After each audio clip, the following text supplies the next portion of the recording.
Hailey Van Lith, TCU star.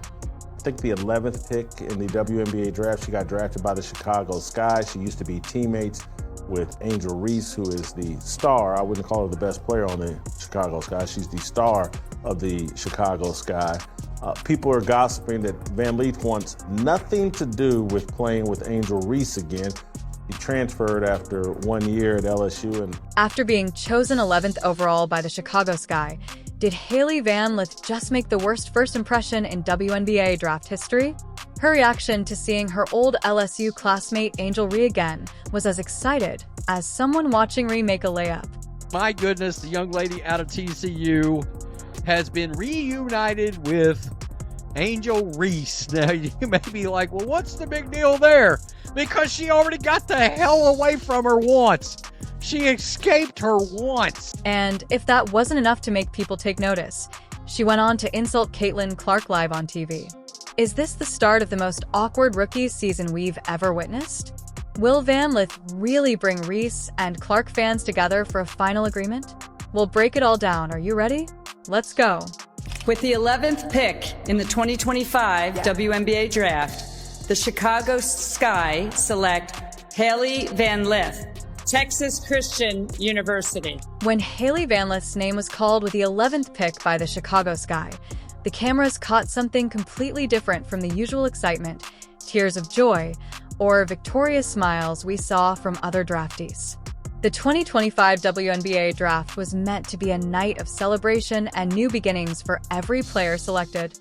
The moment Van Lith's face reflected what many fans immediately described as absolute horror, and what seemed to be genuine dread during an interview quickly became the main topic of conversation during the entire draft.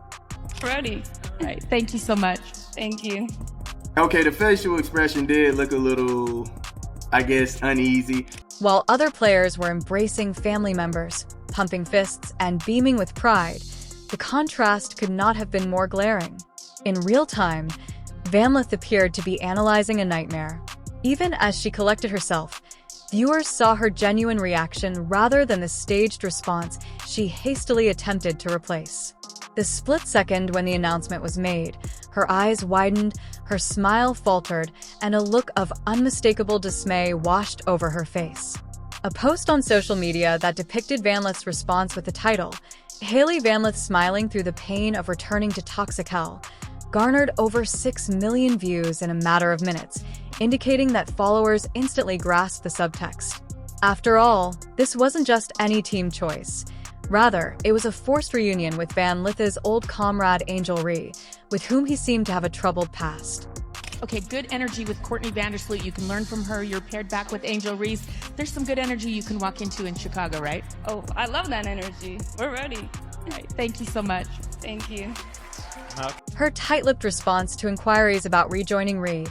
"Oh, I love that energy that felt about as genuine as Reese's heavily edited workout videos," during her post-draft interview, was the height of embarrassment. Critics quickly used that remark as fuel, mockingly imitating her response and expressing their own skepticism about the circumstances. Oh, I love that energy. She had a chance to drop. Great. Angel and I are familiar with each other from LSU. This is going to be awesome.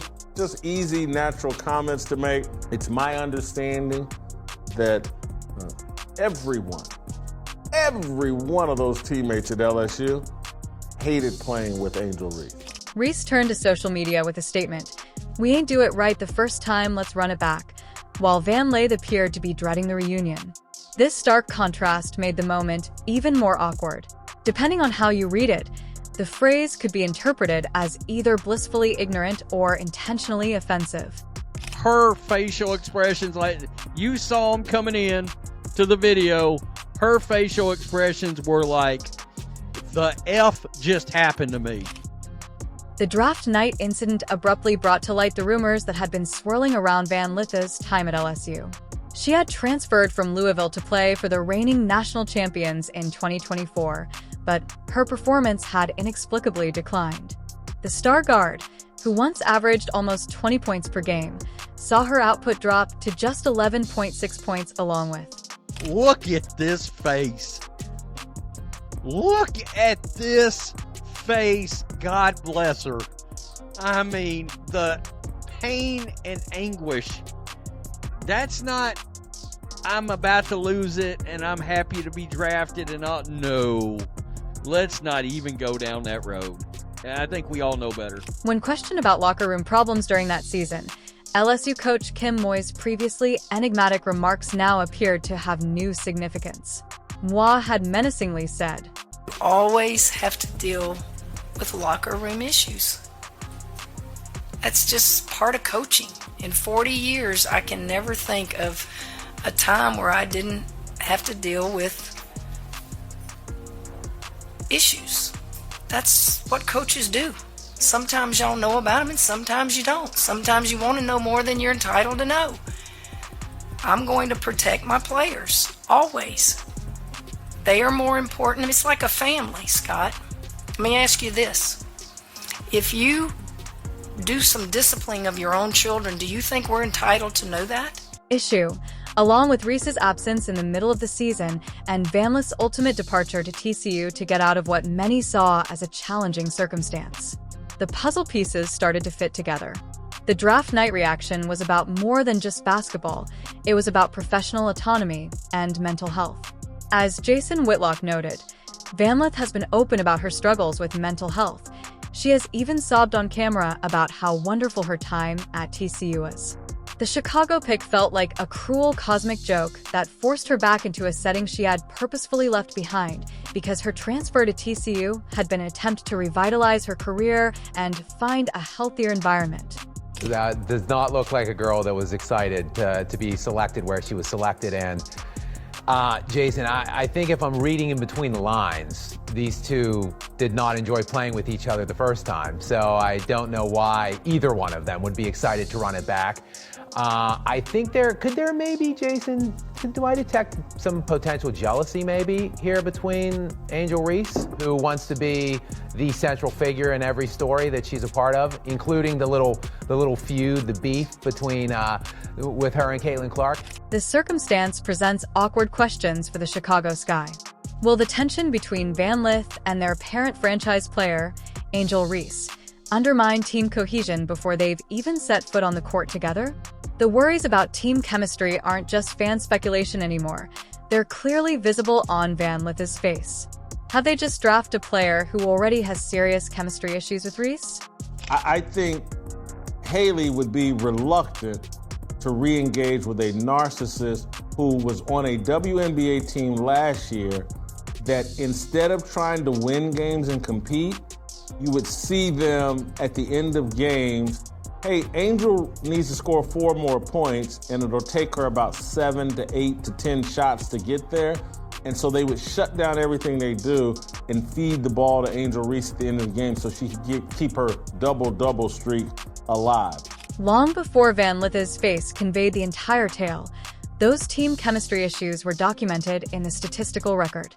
When a player transitions from being the star to an afterthought, the numbers show everything about what actually transpired behind the scenes. I think she's already experienced what's it like to play with Angel Reese, who is a narcissist and selfish, and my understanding, a nightmare for all teammates to deal with. In Louisville, Van Lith wasn't just good. She was the focal point of a major program's offense, scoring 19.7 points per game, making her one of the top players in college basketball. Coaches built entire game plans around her because she was a volume shooter who earned those opportunities through leadership and consistent production. Then she transferred to LSU and everything changed. Van Lith's production collapsed by more than 40%, dropping all the way to 11.6 points per game, a statistical nosedive that raises serious questions about how she was used in the offense. It's over. HVL is feeling sick. I feel terrible for her, I do. The year before at Louisville, almost 20 a game. What does that tell you about her hell that she's got coming? She got away once. She can't escape. However, the raw scoring data only provides a portion of the picture. More troubling is the way her opportunities disappeared. Game footage from LSU's season reveals a distinct and unsettling pattern in which Van Lith was regularly positioned in the corner, effectively removed from offensive sets, and stood waiting for passes that seldom ever arrived.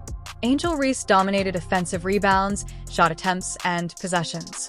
Her recent whining about equal pay, that she's underpaid. You see this, obviously. She's only making $70,000 to jack up brick layups and airball layups somehow in games that no one wants to watch. Oh, poor me, I'm only making $70,000. Not mentioning the additional couple, probably million she's making in sponsorship and additional revenues allotted to her from playing in these games. Basketball analysts saw Van Lith's diminishing role and the obvious frustration that accompanied it far too frequently.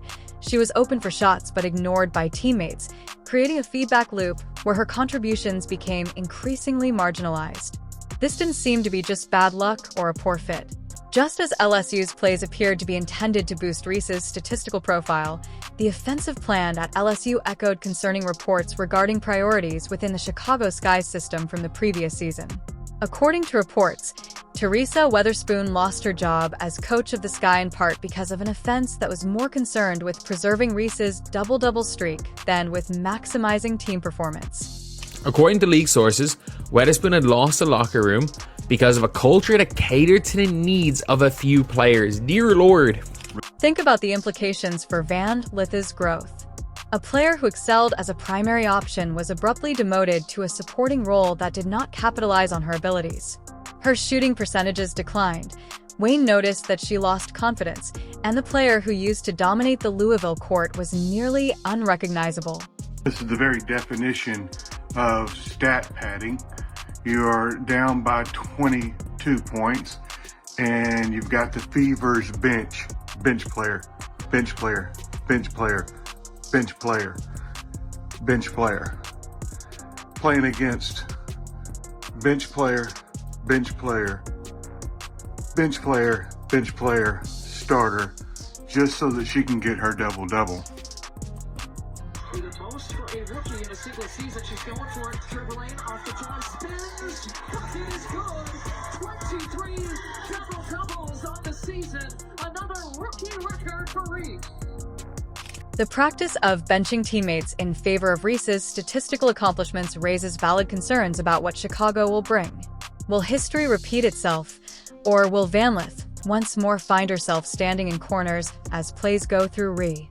Will the attacking scheme of the Sky change to take advantage of both players' strengths? Hailey had her worst season playing with Reese, and it wasn't even close. I just showed you the numbers. Hailey Van Lith smiling through the pain of returning to toxic hell. There's your boy right there. The issue for Chicago's coaching staff is more than just XS and OS. It's about controlling personalities and fostering an atmosphere where several talents may blossom at once. According to LSU data, this won't occur organically. Rather, it will call for deliberate planning and possibly challenging discussions around roles and expectations. In light of this, Van Lith's draft night response changes from being perplexing to being entirely comprehensible. It was about perhaps re-entering a setting that had already ruined her basketball career, not merely about getting back together with a former teammate. In addition to hurting her draft standing, LSU's statistical collapse jeopardized the core of her basketball identity. Gotta watch Hailey Van Lith stand at the three-point line wide open while that girl is chasing the new rebounds record. That's exactly what's about to happen. Van Lith started a rivalry with Caitlin Clark, the top player in women's basketball, off the floor during what should have been a harmless draft night interview game, just when she thought things couldn't get any more complicated.